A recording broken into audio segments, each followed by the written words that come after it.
Tegas, Jokowi ancam Indonesia tak akan kirim TKI lagi, Malaysia ketakutan. Tidak main-main, ancaman dari Indonesia terkait pengiriman tenaga kerja ke wilayah Malaysia nampaknya memberikan dampak kepada negara tetangga tersebut.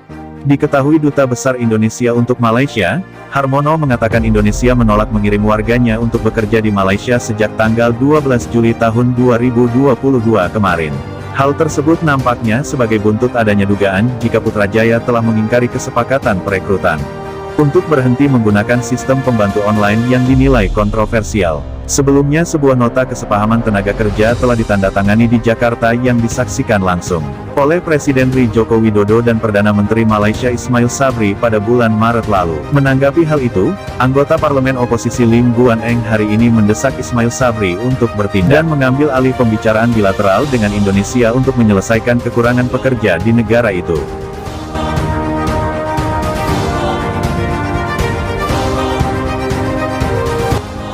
Anggota parlemen Bagan ini mengatakan intervensi pribadi Perdana Menteri dapat segera meyakinkan Indonesia untuk mencabut penangguhan pengiriman warganya sebagai TKI di Malaysia.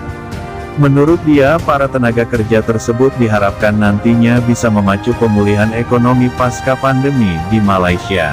Perdana Menteri Ismail Sabri harus turun tangan secara pribadi dalam kegagalan yang menyebabkan pembekuan pekerja asing dari Indonesia, baik untuk memperbaiki hubungan dengan Indonesia dan memberikan pertumbuhan ekonomi untuk melawan penurunan ekonomi global yang diperkirakan pada akhir tahun, kata Lim dalam sebuah pernyataan. Mantan Menteri Keuangan di negara itu mencatat bahwa banyak bisnis domestik terpaksa mengurangi operasi mereka atau menolak pesanan baru karena kekurangan tenaga kerja. Hal itu diperparah dengan inflasi dan peningkatan biaya yang diperburuk oleh ringgit yang terus terdepresiasi. Belum pernah situasi seburuk ini sebelumnya. Karena kekurangan 1,2 juta pekerja, industri perkebunan dan sarung tangan saja menghadapi kerugian Rp21 miliar. Dan kerusakan bisa mencapai puluhan miliar ringgit lebih jika sektor lain dimasukkan, kata Lim dikutip Wonosobo.Zone dari artikel pikiran tanda hubung rakyat.com berjudul, Malaysia ketar-ketir usai Jokowi ancam Indonesia tak akan kirim TKI lagi ke negara itu. Ketua Nasional DAP mendesak Perdana Menteri untuk berhenti mendelegasikan pekerjaan itu kepada Kementerian Sumber Daya Manusia dan Kementerian Dalam Negeri untuk penyelesaian segera.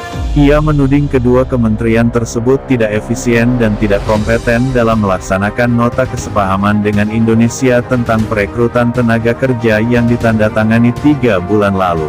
Ismail harus berhenti mendelegasikan masalah tetapi mengambil alih ketika ekonomi negara, komunitas bisnis dan rakyat menginginkan solusi segera, kata Lim.